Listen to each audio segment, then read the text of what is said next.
Growing up as a kid in the United States really makes you believe that anything is possible. Like most Americans, I was raised with a deep love for this country and an ironclad certainty that with enough grit and determination, I could achieve anything I set my mind to. Yet for many Americans, the American dream is not alive and well, and that's a sentiment that's fueling the dangerous rise of Donald Trump and his right-wing movement. By the time the phrase "the American dream" was popularized in the 1930s, it had already existed as an ethos for generations. There is a reason why masses of workers from all around the world saw the United States as a place where aristocratic domination could not hold them back. Even Karl Marx looked to the world's most progressive nation to lead a new era of ascendancy for the working classes after the triumph of the Union and the destruction of slavery in the Civil War. But today, few at home or abroad have such hopes for our country. Put simply, the American dream is dead because ordinary Americans say that it's dead.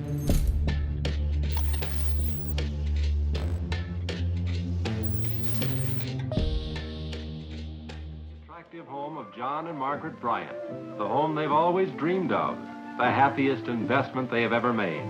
At last, the Bryants have all the space they need. This is how American families are living in their new home. Only 27% of people polled this year said that the American dream holds true. Just 13 years ago, it was double that number. So what's happened to change so many of our minds? That polling correlates closely to both income and education, both of which are proxies for social class.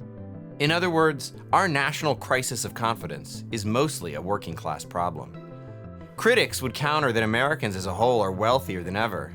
But rather than argue with them, if we want to figure out why people don't feel like they're staying above water, we need to examine issues of income disparity and social welfare. The widening life expectancy gap between poor and rich Americans, which now averages more than 10 years, is the most dramatic example of a basic point that most of us take for granted.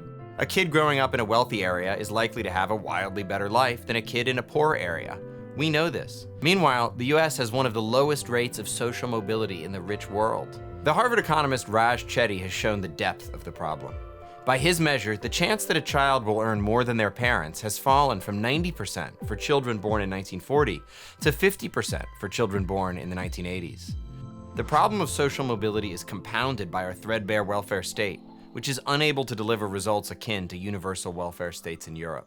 Essential things like childcare for new families, guaranteed national health care, and free vocation and trade schools. Another key difference between the US and Northern Europe, the role of trade unions and other forms of working class representation. In 1983, over 20% of Americans belonged to a union. That number is just 10% now, compared with almost 70% in countries like Denmark and Sweden. The loss of good union jobs, especially in manufacturing, has wreaked havoc in communities across the country. We face a serious problem with drug use and overdoses, with well over 100,000 people dying last year alone. Alcohol abuse has also gone up dramatically, as have alcohol-related deaths. And between mass shootings and ordinary crime, it's no wonder that many Americans don't feel safe.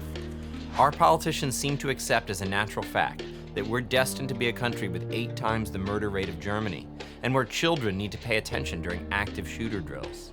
Taken together, it's obvious that you'd have a better chance of living the American dream in Europe than you would in America. It's no wonder that for many American workers, the right-wing populism of Donald Trump has so much appeal. Democrats have been the party of toxic positivity, telling people that everything is going great and not speaking to the anger that so many workers feel. They've embraced the support of professional class voters and elite interests to the detriment of their traditional working class base. As Chuck Schumer famously put it, "For every blue-collar Democrat we lose in Western Pennsylvania, we will pick up 2 moderate Republicans in the suburbs of Philadelphia." And far more than any Democratic president in US history, Biden's victory in 2020 depended not on blue-collar workers, but white-collar professionals. Now, Republicans may not be the party of the working class, but it's hard to say that today's Democrats are either. Yet, although he speaks to anger, Trump continually misdirects that anger. He scapegoats immigrants for the loss of good union jobs and the erosion of our sense of community. Meanwhile, he celebrates the billionaires and big businesses who eliminated those jobs in the first place. In a conversation with Elon Musk, literally the world's richest man, Trump congratulated him for being the greatest cutter of jobs in America today.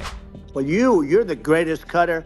I mean, I look at what you do. You walk in and you just say, "You want to quit?" They go on strike. I won't mention the name of the company, but they go on strike and you say, "That's okay, you're all gone."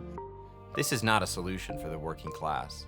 The left must offer an alternative. Thankfully, the United States has a rich, dynamic economy. We can afford to do things. We can pursue tax policies that use that national wealth, which all of us have helped make, to create greater state support for healthcare, childcare, housing, and job training. We can also support worker unionization and expand policies to revitalize domestic manufacturing.